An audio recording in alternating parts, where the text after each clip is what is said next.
Relationship ఉండే. రెండోది ప్రకాష్ గారితో నేను టోటల్ గా డిసగ్రిమెంట్ ఒక విషయంలో ఏముందంటే, విద్యార్థులను కేసీఆర్ ఎప్పుడు ఇష్టపడలేదు.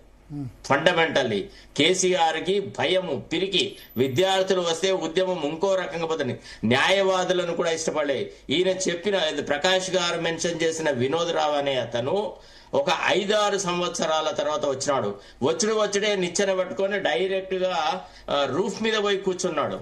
తర్వాత ఆ కులపాళ్లకే ప్రాధాన్యత ఇచ్చినాడు. ఆ అడ్వకేట్లలో అయినా, ఆ విద్యార్థులైనా, ఆ యువతలోనైనా సరే. ఇవన్నీ చాలా కుళ్ళు రాజకీయాలు. వీటి గురించి ఎంత లెస్ చెప్తే ది బెటర్. తర్వాత రెండోది ఏంటంటే, ఆ వినోద్ రావు రాకముందు ఒక 6-7 సంవత్సరాల క్రితమే మేము హైకోర్టులో కూడా అడ్వకేట్స్ అసోసియేషన్ హాల్లో ఒక మీటింగ్ పెట్టినాం. నేను, వాసుదేవ్ రెడ్డి, పంకజ్ రెడ్డి, భరత్ కుమార్, దామోదర్ రెడ్డి, ఇట్లా చాలా మంది, ఒక 20 మంది పేర్లు నేను చెప్పగలరు.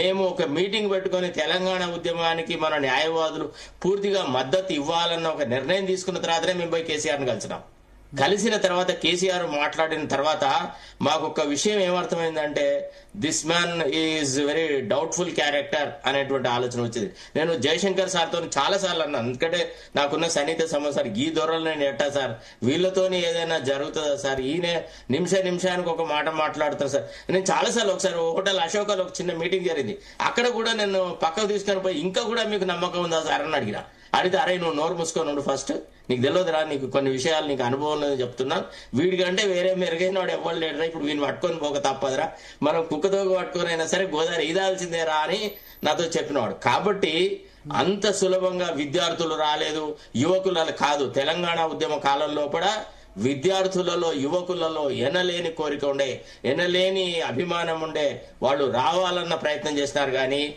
అంత ఊతుగాళ్ళ నేర్చుకున్నారు. బాల్కా సుమన్ వాడిని వీడిని ఏరుకొని థర్డ్ క్లాస్ ఫెలోస్ తోని రాజకీయాలు చేసేసి కేసీఆరే విద్యార్థుల పట్ల ఒక రకమైన ఇది చేస్తున్నారు. ఒకవేళ ఆ విద్యార్థులే కనుక లేకపోతే కేసీఆర్ అప్పుడే ఆ నిరాహార దీక్ష అప్పుడే నిమ్మరసం దాగి వెళ్ళిపోతుండే. మా విద్యార్థులే కదా ఆనాడు నిమ్మరసం దాగి నందుకు వచ్చిందా అదా ఇదా అని లొల్లి పెట్టి ప్రెషర్ పెడితే కేసీఆర్ తల ఒగ్గి కొంత కటువుగా, కొంత పట్టుదలగా ఉన్నాడు. కేసీఆర్ ని ఎంతో కొంత క్రమశిక్షణలో ఉంచింది కూడా విద్యార్థులు, యువకులే తప్ప ఈ సోకాళ్ళు కేసీఆర్ చుట్టూ తిరిగిన భజన పరులు కాదు. తర్వాత కేసీఆర్ ఎప్పుడు భయపడేది కూడా యూత్ కు, విద్యార్థులకి. ఈసారి కూడా ప్రభుత్వం మార్పులో కూడా మళ్ళా యూత్ మిగతా వాళ్లే చాలా, అంటే ఒక రకంగా డిజల్యూషన్ అయిపోయి యువకులు. ఒక్కటే నిమిషము, అది ఒక స్ట్రాటజీలో భాగంగా చేశామండి. ఎందుకంటే 69 ఉద్యమాన్ని ఆయన 6 నెలలు స్టడీ చేశాడు.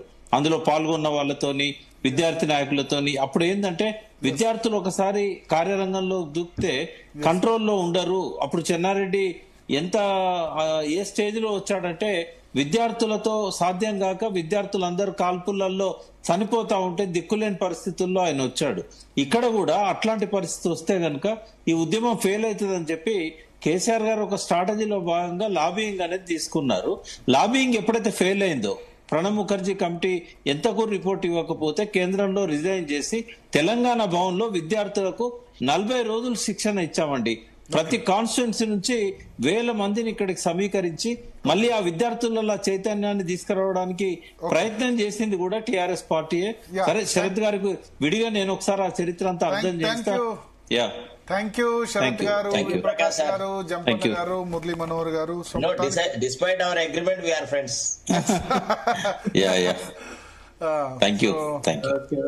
సో డిఫరెంట్ విభిన్న భావాలు ఖచ్చితంగా ఉంటాయి, వ్యక్తులు వేరైనంత మాత్రాన. సో రెహానా, ఒకటి మంచి పరిణామం, మావోయిస్టు లొంగిపోయిన వాళ్ళు ఎవరైతే పార్టీ పెడతారనుకున్నారో వాళ్ళకి నిజంగా అవకాశం ఉండొచ్చు ఎక్కడో ఒక చోట. తెలంగాణలో కనీసం ఎమ్మెల్యే గెలిచినా, ఎందుకంటే సరే I won't agree with Maoist ideology, Maoist ఫిలాసఫీతో నేను ఏకీభవించను. ఎందుకంటే నేను పుట్టి పెరిగిన మావోయిస్ట్ అత్యంత ప్రభావిత ప్రాంతం నుంచి వచ్చాను. మా ఊరి పక్కనే ఇప్పుడున్న గణపతి స్వగ్రామం. 1991లో మావోయిస్టులు పోలీసులు జీప్ అనుకొని పెళ్లి జీపును మందుపాత్ర పెట్టి వేల్చేశారు. 12 మంది అమాయకులు చనిపోయినారు. సో మా ప్రాంతాలు డెవలప్ కాకపోవడానికి మావోయిజం కూడా ఒక కారణం. ఎప్పుడైతే తగ్గుముఖం పట్టిందో ప్రాంతాలు ఫుల్గా డెవలప్ అయినాయి. ఇవాళ ఉమ్మడి కరీంనగర్ జిల్లా, దుబాయ్, బొంబాయి, బొగ్గుబావు అన్నది ఇవాళ అత్యధికంగా వరి ప్రొడక్షన్ అక్కడ అవుతోంది. బట్ ఆ ఐడియాలజీతో ఏకీభవించకపోయినా వాళ్ళు కూడా ఒక సిద్ధాంతం కోసం వాళ్ళ కుటుంబాలని త్యాగం చేశారు. ఇప్పుడు ఆర్ఎస్ఎస్ కోసం ఫుల్ టైమర్స్ ఏ విధంగా త్యాగం చేశారో మావోయిస్టులు కూడా వాళ్ళ కుటుంబాల కోసం, వాళ్ళు నమ్మిన సిద్ధాంతం కోసం వాళ్ళ కుటుంబాలు, ఇప్పుడు ముప్పాళ్ళ లక్ష్మణరావు అలియాస్ గణపతి ఉన్నాడు, వెలమ కుటుంబంలో పుట్టాడు. మిగతా దొరలంతా అనుభవిస్తే ఆయన వాళ్ళ ఫ్యామిలీని ఏమంటారు, భార్యను కొడుకును వాళ్ళందరూ వదిలిపెట్టేసి వెళ్ళిపోయాడు. టీచర్గా, గవర్నమెంట్ టీచర్గా ఉండే అప్పట్లోనే. సో వాళ్ళు కూడా సాక్రిఫైస్ చేశారన్న విషయంతో అంగీకరిస్తా, సిద్ధాంతంతో అంగీకరించకపోయినా. సో ఆ సాక్రిఫైస్కు ఎంతో కొద్ది మంది సపోర్ట్ ఉంటే గనక గెలవచ్చు ఎన్నికల్లో. సీతక్క గెలిచింది బయటకు వచ్చి, ఏదో ఒక వీళ్ళే కొత్త రాజకీయ పార్టీ పెడతా ఉంటారు. తెలంగాణలో గెలవచ్చు, లేదా ఛత్తీస్గఢ్ ఆదివాసీలు సపోర్ట్ అనుకుంటున్నారు కాబట్టి ఆదివాసీ గెలవచ్చు, ఎక్కడో చోట గెలవచ్చు. మంచి పరిణామం రాజకీయాల్లోకి. అల్టిమేట్ గా ప్రజాస్వామ్యమే కదా, గెలిస్తేనే కదా ఎమ్మెల్యేనో ఎంపీనో ముఖ్యమంత్రి అయితేనే ఏదైనా చేయగలరు ప్రజలకి. అల్టిమేట్ గా వాళ్ళు చేయాలనుకున్నది చేయవచ్చు రాజకీయ పార్టీ వచ్చి గెలిస్తే. So definitely will welcome it. Okay okay, thanks for the analysis Bharat. సో ఇది వాళ్ళ DNA. Stay tuned to Zee Telugu news. రాజకీయ నేతలుగా